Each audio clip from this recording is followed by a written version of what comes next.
تربیت کا حصہ ہے. میرا موضوع نہج البلاغہ یہاں نہیں ہے، کراچی میں تھا، مگر یہاں بات آ رہی ہے تو ایک جملہ کہتا ہوا چلا جائے کہ مولا نے کوفے ہی کو کیوں انتخاب کیا؟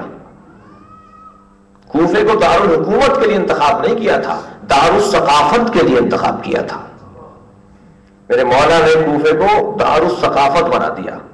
البتہ غلط فہمی نہ ہو جی، ثقافت کا مرکز، کلچر کا مرکز، فرہنگ کا مرکز، تہذیب کا مرکز، اقدار کا مرکز.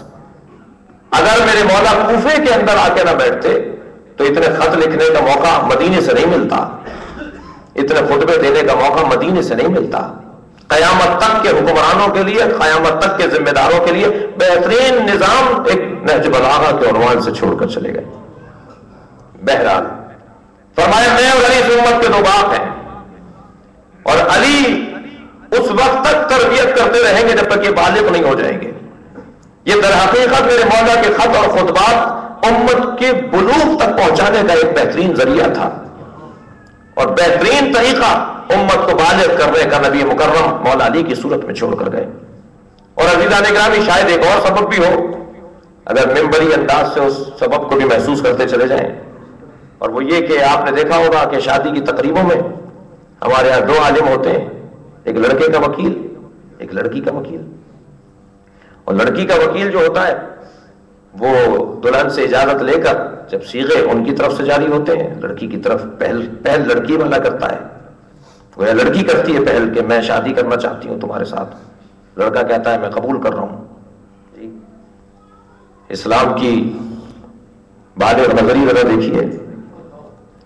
اور اب اگر وکیل بات کر رہا ہے تو وکیل کہتا ہے کہ میں اپنی موکلہ کو تمہارے موکل کے حق میں دیتا ہوں، اور وہ کہتا ہے کہ میں قبول کرتا ہوں اپنے موکل کی طرف سے.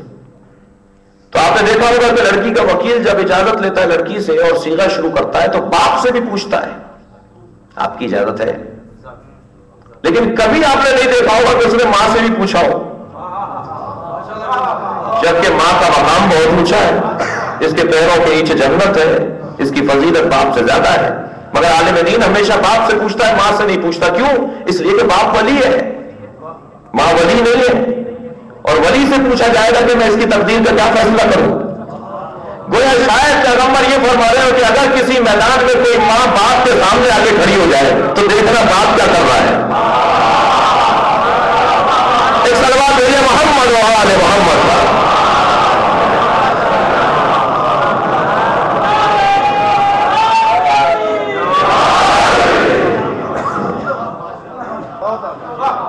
امت کی تربیت مکمل کرنے کے لیے فرمایا. تو وہی بیانی مولا علی کے پاس بھی ہے. ممکن ہے کوئی کہے کہ صاحب مبالغہ ہے، نہیں. شب قدر میں فرشتے جو نازل ہوتے ہیں وہ کس میں نازل ہوتے ہیں؟ شب قدر میں فرشتے جو نازل ہو رہے ہیں وہ وہی لے کر تو آ رہے ہیں، مگر قرآن نہیں لے کر آ رہے ہیں. قرآن بند ہو گیا. قرآن جتنا تھا پیغمبر کے زمانے میں ختم ہو گیا. قرآن یہی ہے جو سنی بھائیوں کی مسجدوں میں ہے اور ہماری مسجدوں میں. قرآن کے کوئی 40 پارے نہیں ہیں، قرآن کے یہی 30 پارے ہیں، قرآن کی یہی آیتیں ہیں، قرآن کے سوروں کے یہی نام ہیں.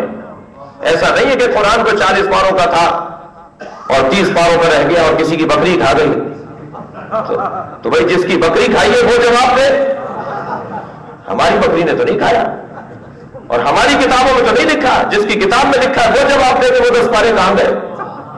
لکھتے آپ ہیں، جواب ہمیں دینا پڑتا ہے. ہماری کسی کتاب میں نہیں ہے کہ ایسا ہوا کوئی واقعہ.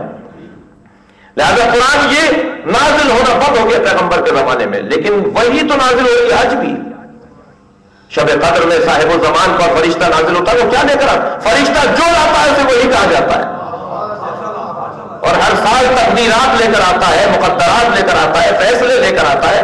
ہماری تقدیر کو بنانے اور بگاڑنے اور جو بھی طے کرتا ہے اللہ اسے یہاں تک پہنچانے کے لیے آتا ہے. تو وہی ہے یا نہیں؟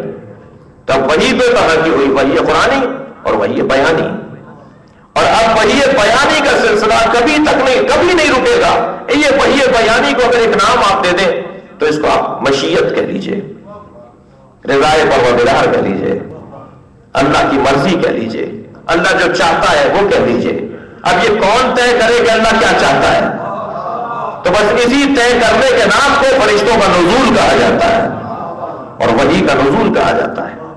اب یہ جو جتنے بھی آپ محسوس کریں کہ قربانیاں اور جانثاریاں اور قربان گاہیں بنی ہیں، ان سب کا اگر حاصل کوئی ہے تو وہ امام حسین کا وجود ہے.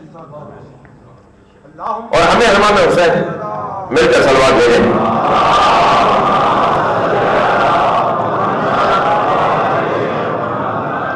اور کیونکہ وحی بیانی ہے اس لیے کہ ایک فقرے پر غور کرنا ہوگا. وحی بیانی ہے، یہ اللہ کی طرف سے نازل ہونے والا.